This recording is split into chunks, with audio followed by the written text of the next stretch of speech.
In today's session, we will be starting off with the second chapter, and the second chapter focuses on bookkeeping. So far, we got introduced to what is accounting. We saw the different aspects of accounting. We covered the definition of accounting.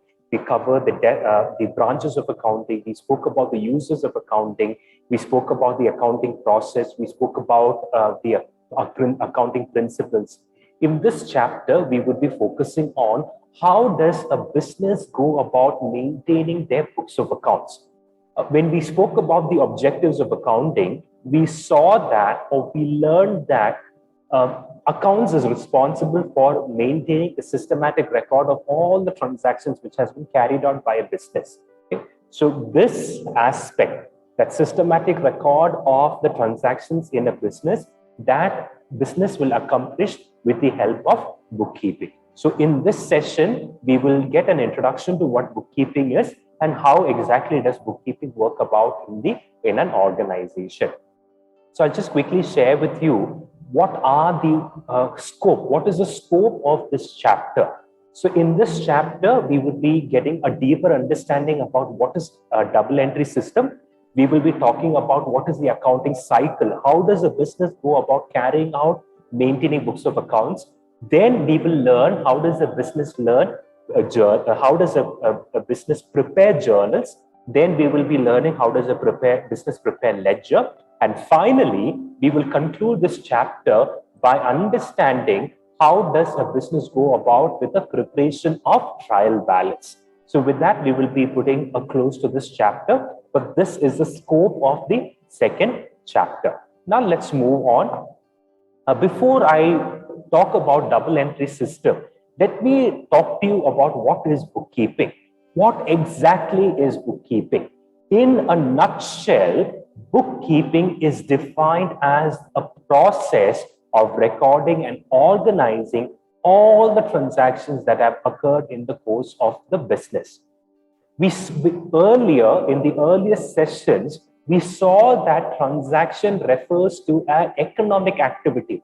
What happens in a transaction? The buyer and the seller, they would come together, they would interact with each other. The buyer has money, but he needs a product or a service. The seller has the product or the service, but he needs money in exchange. So this interaction that takes place is what you call as a transaction. Now, this transaction can happen through different channels. If you were to walk into a store and carry out a transaction, then that is referred to as an offline transaction. In today's era, where we have portals or where we have websites like Flipkart, Amazon, etc., which have taken on e-commerce, the transaction scenario has been shifted from offline to an online format. So through internet, the buyer and the seller, they would interact with each other and they would execute the transaction. So the moment a transaction takes place, someone has to keep a record of the transaction. Someone has to record the transaction. Someone has to write down the transaction. So this process of writing down the transaction, it is carried out by bookkeeping. Now, it is just not enough for you to record the transaction. You have to structure, you have to organize your transaction. So just like how when you have taken admission at a college, the college will be taking down your personal details. Why is the college taking down your personal details? They want to get a deeper understanding about who you are. They would be collecting your educational documents. Why are your educational documents being collected? They want to understand how is your academic progression. So the office of a college is responsible for recording all these details. And once they get all these details, what will happen is they will organize it. It is not that they will dump all this in one place. No. So probably what they would do is they will organize it year-wise. All the students who have taken admission last year, their records will be in a separate place. All the students who have taken admission this year, their records would be in another place. Probably they would structure it in course-wise, program-wise. So all the BCom program students' data in one place, all the BBA students in another place, all the BSc students in another place. So this is how the business would go about structuring their data. This is how a college would go about structuring the data. Similarly, in a business, the moment the business carries out transaction, someone has to keep a record of those details. So that aspect is taken care by bookkeeping. Now, when you talk about large companies like probably IRCTC on an average prior to COVID situation, it would clock around 25 lakh transactions in one single day. 25 lakh transactions. So you must have seen when Amazon and Flipkart, when they carry out these seasonal sales like Diwali sales or the Great Indian Shopping Festival, you would see that the volumes of the transactions which are taking place on these websites, it is enormous. So someone has to keep a record of these transactions. So this activity is accomplished with the help of bookkeeping. Now let's get a little bit more understanding about what bookkeeping is. You have to remember, bookkeeping is an integral part of accounting. Without bookkeeping, you cannot have activities of accounting. So unless and until you have bookkeeping taking place in your organization, in your business, you cannot have accounting activities taking place. Next important aspect is, through bookkeeping, the day-to-day activities of a firm are taken care. So what is happening today? What is going to happen tomorrow? So these day-to-day activities are taken care with the help of bookkeeping. So bookkeeping is very important. Through bookkeeping, what happens is you're keeping a track of the transactions which are taking place on a day-to-day basis. Next important aspect is that through bookkeeping, like I had mentioned earlier, we are keeping a record. All the transactions are documented. We had learned some of the documents which are used in accounting. We spoke about cash memo, we spoke about pay and slip, we spoke about voucher, we spoke about receipt, we spoke about debit note, credit note. All these are documents which are used in accounting. So with the help of these documents, what happens is, through bookkeeping, you will keep a record of all the transactions which are carried out by a business. So where exactly are you recording all these transactions? These transactions would get recorded into your books of accounts. Okay, so into your books of accounts, that is the place where all your transactions would get written down. So for example, when you open up an account with a bank, the bank periodically will issue you a banking statement. What is the purpose of this banking statement? The banking statement is a record of all the transactions that you have carried out pertaining to your bank account. So you have an understanding about, what are the transactions that you have carried out? How much of money did you take out? How much of money did you deposit? So to give you an idea about all this, all your transactions will get recorded into your bank statement. But earlier, before we had this computerization, probably our parents' era, they would have used what is called as a passbook. So periodically, they would be visiting the bank, and the bank would update all the transactions into a book, which is called as a passbook. So similarly, in a business, someone has to keep a record of all the transactions, and all these transactions are recorded with the help of bookkeeping. Now, moving on, why do we need to carry on bookkeeping? Why should we keep a record of all the transactions? Now, we keep a record of all the transactions. Once we have recorded the transactions, we will organize the transactions, we will classify the transactions, we will write them down because we want to summarize, we want to know the net outcome. You have been doing transactions all this while, maybe for the past one financial year, you have been doing different transactions. Now you want to know what is the outcome. In order for you to understand the outcome, that's the reason why we would be keeping bookkeeping. Okay, the business will go about maintaining bookkeeping. Now, next aspect that we will be talking about is, what is double entry system? When we talk about accounting systems, okay, we are talking about how exactly, what is the approach, okay, what is the viewpoint with which you can go about recording your transactions. So keeping that aspect in mind, there are two major accounting systems in place. First is called a single entry system. Second is called as double entry system.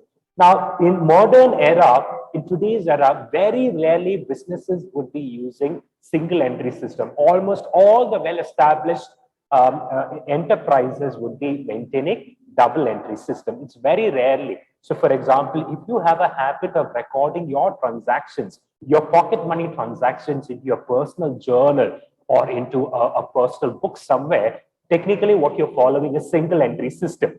Okay? But a single entry system is no longer an acceptable form of maintaining your accounting systems in a firm. So what is widely accepted today is the double entry system. So what is double entry system? Now, double entry system forms the basis for you to keep your books of accounts. Okay? So it refers to a method of bookkeeping.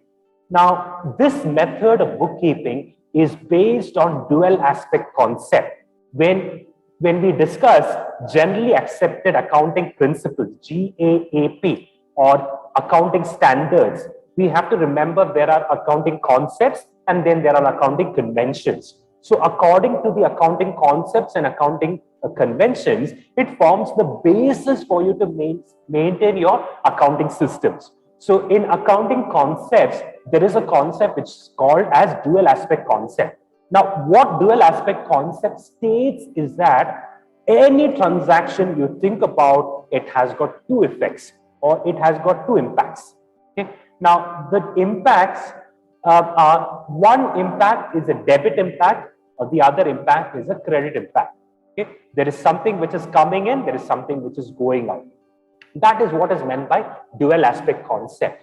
Any transaction that you pick up in a business, there are always two effects which are involved. One is referred to as a debit effect. The second is referred to as a credit effect. So double entry system is a method of bookkeeping which is based on this dual aspect concept. It is based on the dual aspect concept. So according to the dual aspect concept, what happens is any transaction, there are two effects, both the effects gets recognized. Okay, both the effects are incorporated, both the effects are taken into consideration. That is what is meant by dual aspect concept. We can pick up on an example. Here's the deal. You decide to buy a brand new mobile phone. During this online sale, you decide to buy a brand new phone. You decide to buy an iPhone. Let's say the iPhone model that you selected for yourself, it's costing you 50,000. So the transaction over here is your decision to buy an iPhone. Now, that is a transaction, and this transaction will have two effects. The first effect is that you have to pay the money for the phone. You will have to pay the money for the phone. When you pay the money for the phone, in return, you will get a phone. So one effect was you had to make the payment. Second effect was you have enjoyed a benefit corresponding to the payment that you made.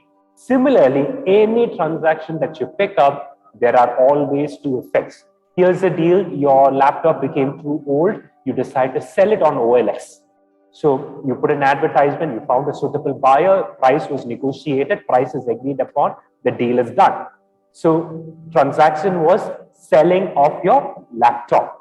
Now let's look at the two effects. The first effect is that you have to part way with your laptop. You have to give up your laptop. Now, when you give up your laptop, what happens is in return, you will get the price, you will get the money that you have agreed for. So one effect was you had to give up your laptop. Second effect was that you got the corresponding amount of money. So similarly, any transaction that you pick up in a business, there are always two effects. And according to dual aspect concept, both these effects have to be taken into consideration. Double entry system is based on dual aspect concept of accounting. So in double entry system, what happens is both the effects are recognized. The debit effect as well as the credit effect, both these effects gets recognized. In single entry system, what happens is only one effect gets recognized.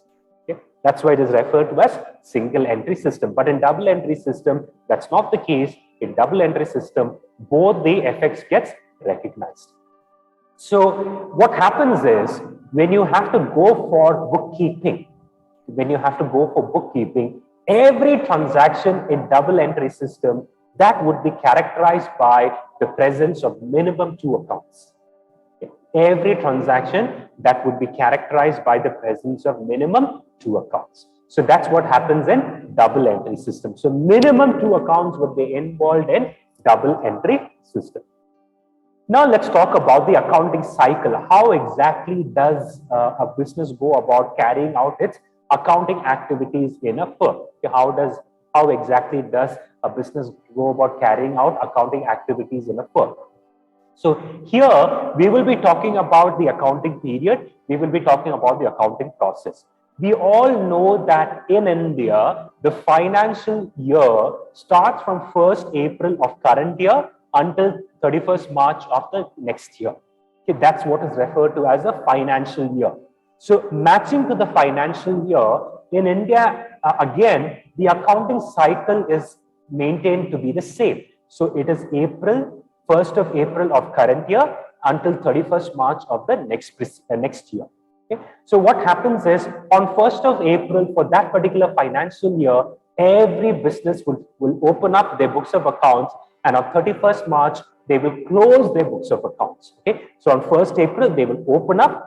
Okay, and on 31st March, they will close their books of accounts. So in India, by law, what the financial year is 1st April to 31st March. The accounting cycle is also designed to match the financial year. Now, the systematic process of recording, classifying, and summarizing transactions in a business, this is referred to as accounting process.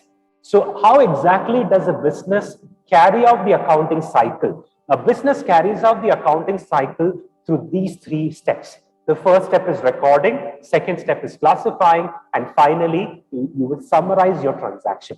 So this accounting cycle of recording, classifying, summarizing during a financial year, during an accounting year, is what is referred to as accounting cycle.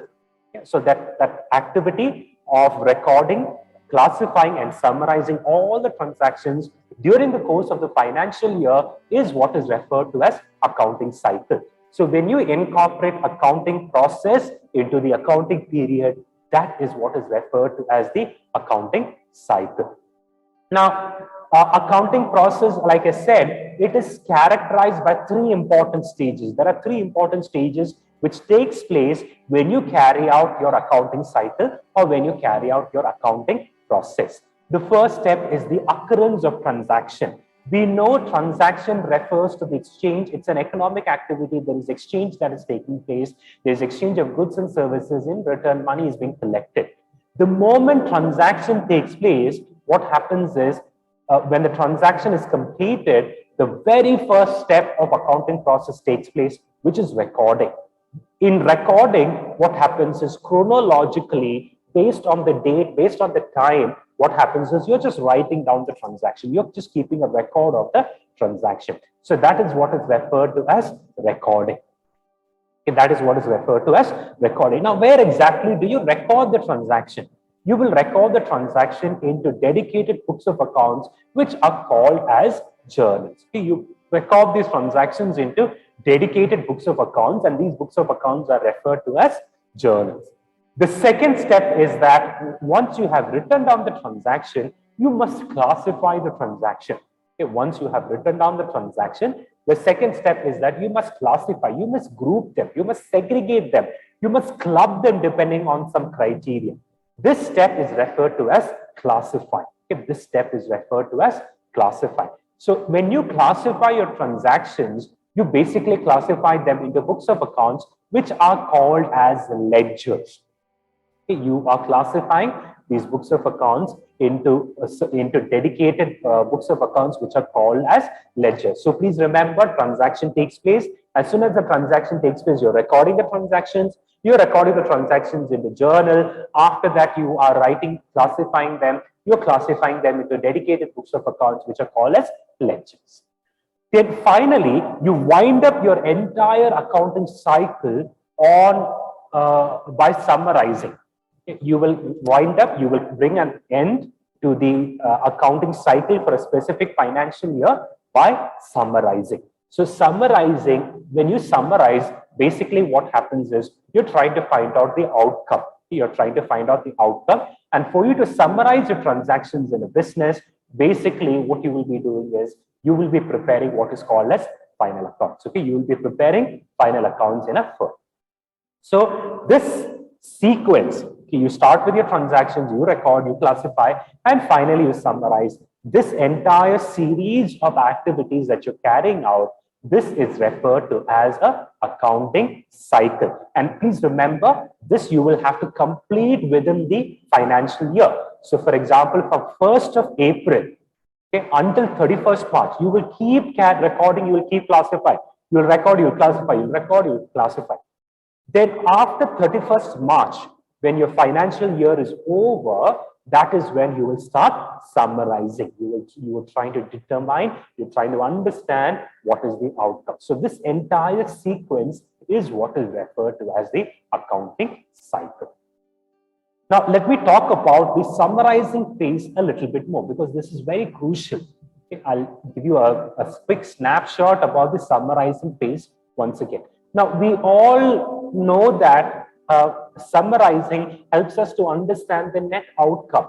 There are so many transactions that you're carrying out during the course of the financial year, but you want to know what is the outcome, what is the benefit, are you making profit, are you making loss, is it making some difference to your firm? So for us to understand this aspect, we need something in place, and that is help that comes to we get to know that with the help of summarizing. Now, when you summarize transactions, there are two important aspects you're trying to understand. You're trying to understand profitability. Now, what do you mean by profitability? Profitability is a comparison of your profit or loss. It's the comparison of your revenues and expenses. Okay? You're getting money, you're paying money. What is the net outcome? Okay? So profitability is when your revenue is more than your expenses. Loss condition is when your expenses are more than your profit position. So you want to know the net outcome. So that's the reason why you are going ahead for understanding the profitability. Then you will go for financial position. What do you mean by financial position? Financial position is the comparison of assets and liabilities of a firm. You're comparing the assets, you're comparing the liabilities. This comparison of assets and liabilities in a firm, that is referred to as your financial position. Okay? So that is what is referred to as your financial position. Now, how exactly do you go about with summarizing? Now, summarizing comes after you have classified. Okay, so for you to summarize your transactions, it is mandatory for you to classify your transactions at first. Now, how exactly do we classify? We classify transactions into books of accounts, which are called as ledgers. Okay, we will classify transactions into books of accounts, and these books of accounts are referred to as ledgers. Now, after you have prepared your ledgers, what you will be doing is you will be preparing your trial balance. Okay, so what exactly is trial balance? Trial balance is referred to as a summary of all the ledgers in a business. After you have prepared your trial balance, you will be preparing what is called as trading account. Okay, you will be preparing what is called as trading account. After you have prepared your trading account, you will be preparing profit and loss account, and finally you will be preparing the balance sheet. So these three statements you are preparing as a part of your summarizing phase. These three statements you are preparing as a part of your summarizing phase. So how exactly, what is the purpose behind each of these statements? Let's discuss that. Trial balance is a summary of all the ledgers. So you may have multiple ledgers in your business. So all these multiple ledgers you will be preparing, and then you want to know the outcome, and that's the place where your trial balance will come into picture. So it is a summary. So it's just like, when you complete your course, when you complete your program, every college will issue what is called as a consolidated mark sheet. So usually programs are either 4 years or there are 3 years, but the consolidated is, instead of having the separate mark sheets, you will have all the details mentioned onto one single mark sheet. That is what is referred to as a consolidated mark sheet. Similarly, in trial balance, you will have a summary of all the ledgers of a business. It is a summary of all the ledgers of a business. Now, you start summarizing with the help of trading account. Now, why do you prepare trading account? You prepare trading account to know the gross profit. After you have prepared the trading account, the second statement that you're preparing is profit and loss account. Why are you preparing profit and loss account? You're preparing profit and loss account to understand the net profit. Okay. Then finally, you go for preparing a balance sheet. Why do you prepare balance sheet? You prepare balance sheet to understand the financial position. Now, trading account, profit and loss account, collectively, these two statements, they are referred to as the income statement of the firm. Okay? Collectively, these two statements is referred to as income statement of a firm. Now, why do we prepare income statement? Income statement of a firm gets prepared for us to know the financial position, for us to know the profit position. Okay, so profit position is a comparison of revenues with expenses. So this comparison will help you to understand, are you running on profit or are you running on loss? After this, what will happen is you will go for preparation of balance sheet. Now, why do you prepare balance sheet? Balance sheet will help us to understand the financial position. Financial position is a comparison of assets and liabilities. Okay, so financial position is the comparison of assets with liabilities, and that is how you will go for preparing the balance sheet. So this is how you will go about summarizing phase of your accounting process. So please remember, accounting process. In accounting process, what we are doing is we are recording, classifying, and finally we are summarizing transactions. Now, let's go back to double entry system. Now, I had mentioned to you earlier that double entry system is based on dual aspect concept. Dual aspect concept tells us that every transaction has got two effects and both the effects have to be recognized. Now, the maintenance of books of accounts in double entry system, it can be based on two approaches. The first is referred to as traditional approach. Second is referred to as modern approach. Modern approach sometimes is also referred to as the American approach.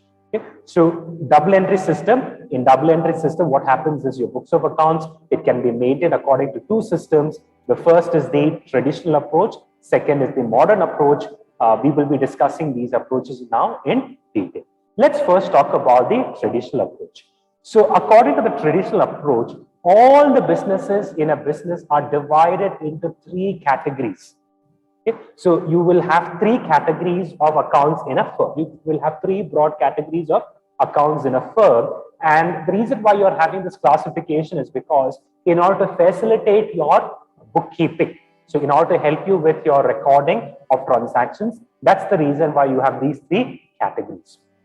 So the three categories, let's talk about them one by one. Okay, so the three categories are personal account, real account, nominal account. Let's talk about these accounts in detail. So the first type of account that we will be talking about right now is personal account. What are personal accounts? Personal accounts, okay, so personal account, real account, nominal account. Let's talk about these accounts in detail. So personal account, when the account represents an individual or an organization, okay, when the account is representing a person, it could be Matthew, it could be Thomas, it could be Krishna, it could be Mohammed, it could be Ahmed. Whenever it represents, or it could be Kristu Jayanti, or it could be Flipkart, or it could be Amazon. Basically, whenever the account represents an individual or an organization, that is referred to as personal. Okay, so these accounts, usually it is related to an individual or it is related to a firm. So for example, John, Amazon, etc. So for example, John is an individual. So since John is an individual, it is personal. Amazon account, Amazon is representing an organization. So since it's representing organization, it is personal in nature. Next is real. What is a real account? Real account, when it represents the assets of a firm. Okay, when the account represents the assets of a firm, it is referred to as the real account. Okay, it is referred to as real account.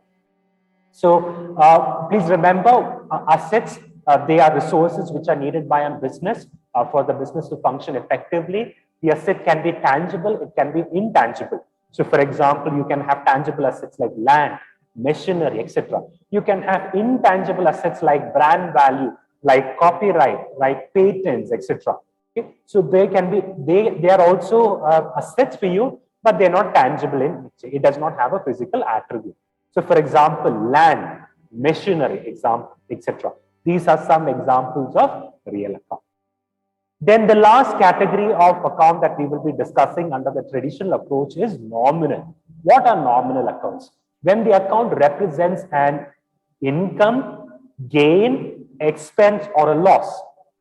Okay, when the account represents an income, gain, expense, or loss of a firm, it is referred to as nominal in nature. So some examples of now, one important aspect that you have to remember is nominal accounts, they are responsible for your profitability. Okay, so nominal accounts, all the transactions which takes place in your nominal accounts, it would lead you to understand your profitability. So, so that is what is meant by, it is either profit or loss. So some examples of nominal accounts are commission, interest, etc. Okay, these are some examples of nominal account. So please remember, traditional approach, there are three types of accounts: personal, real, and nominal. Now we'll do quickly an exercise. I will quickly run you through some types of accounts. Let's see if you're able to identify the accounts properly. But nonetheless, I will also discuss and I will also give you the justification what type of these accounts are. So the first is land. Land is real. Why is land real? Because it is a asset. Second is Amazon. Amazon is personal, is representing a organization. Third is rent. Now, when your firm runs an organization, when it needs the premises, sometimes they may have to hire a premises. They may not have premises of their own. So the rent that you pay, it is an expense for you. Okay, the rent that you pay for the place where your business is functioning, it's a expense for you. So rent is nominal. Next is machinery. Please remember, machinery is an asset. Without machinery, your business cannot function. So machinery is real. Motor van. Motor van is again real. Thomas is an individual. Since Thomas is an individual, it's representing a person. Thomas account is personal in nature. Salary. You have to pay a remuneration to the employees who are working for you. Now, I'm talking from a business's point of view. I'm not talking from an individual's point of view. I'm talking about individual. I'm talking about a business's point of view. For example, I am a business. I'm running a business. I have to hire 10 people in my business. So for the 10 people, I have to pay a remuneration. The remuneration that I pay for those 10 people, it is an expense for me. So salary is nominal. Flipkart is again an organization. Since it is an organization, it is personal in nature. Computer is an asset. Okay? So without computers, your business cannot function. So computer is real in nature. Capital. Now capital, this is a tricky one. Capital, please remember, capital refers to the money which is brought in by the proprietor to start a business. In majority of the cases, the impulse is to immediately classify this as real. However, capital can be referred to as capital only if the proprietor brings in the money. Only if the proprietor brings in money, you can call that as capital. So it is proprietor's capital account. It is representing an individual. Okay, it is representing an individual. So that's the reason why this is personal in nature. So for example, Thomas capital account. So only if Thomas brings in money, you can call that as capital. If someone else brings in money, you cannot call that as capital. It cannot be called as capital. Okay, so the proprietor has to bring in money. Since the proprietor is bringing in money, this is referred to as personal. Next is drawings. Drawings, again, we have earlier learned in the terminologies that drawing refers to the money which is withdrawn by the proprietor. So please remember, the proprietor has to take the money out. Only if the proprietor takes money out, you can call that as drawings. Okay, you can call that as drawings. So that again is personal in nature. So it's proprietor's drawings. Okay, it is proprietor's drawings. So that is again personal in nature. Interest received. Now, for you as a business, when you receive interest, it is an income. Remember, incomes, gains, expenses, losses, all these are nominal in nature. Interest paid. When you pay interest, it is an expense. So this is again nominal in nature. Furniture. Furniture is an asset. Okay? Furniture is an asset. So furniture account is real. Motor van repair. Now please remember, motor van is an asset for you. But motor van repair, your motor van may be needing some kind of maintenance. It may needing some kind of assistance. So that is an expense for you. Okay? That is an expense for you. So that is what is referred to as motor van repair. And motor van repair is, since it's an expense, it is nominal in nature. Electricity. Now, electricity, from a business's context, it refers to the electricity charges, the bill amount that you have to pay. Electricity is expense for you and it is nominal. Rent received. You have rented out your premises. When you receive rent, it is referred to as an income, and rent received is a nominal in nature. Commission paid. Commission paid is an expense, and this is nominal in nature. Raju's loan. So what is Raju's loan? Loan taken by Raju. Okay, loan taken by Raju is Raju's loan. So it's representing an individual. It is representing a person. Only if Raju takes a loan, you can call that as Raju's loan. So it is personal in nature. Depreciation. Okay, so depreciation refers to the wear and tear. So depreciation is an expense for you. So since it is an expense, it is nominal in nature. ICICI Bank. ICICI Bank is an organization. Since it's an organization, it is personal. Next is Krishna Jayanti College. Krishna Jayanti College is again an organization. So this is personal in nature. Purchase. Okay. Now purchase and sales. Okay. Purchase and sales. These two accounts, it has got a dual nature. Okay. It has got a dual nature. It has got a dual nature.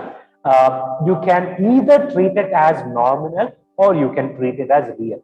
Okay. So purchase and sales, you can either treat it as nominal or you can treat it as real. When you treat it as real, in purchase, you're considering the goods that you have purchased. In sales, you're considering the goods that you're selling. If you're considering it as nominal, purchase becomes an expense for you. Sales becomes an income for you. Wages. Wages, again, remuneration that you pay to your laborers. That is, again, an expense for you. Fuel. So you have to spend money to purchase fuel in order for your establishment to run smoothly. So fuel is an expense. So with that, dear students, we have discussed traditional approach of a double entry account bookkeeping, and we have learned there are 3 types of accounts: personal, real, and nominal. We have worked out an exercise. I hope all of you have followed this.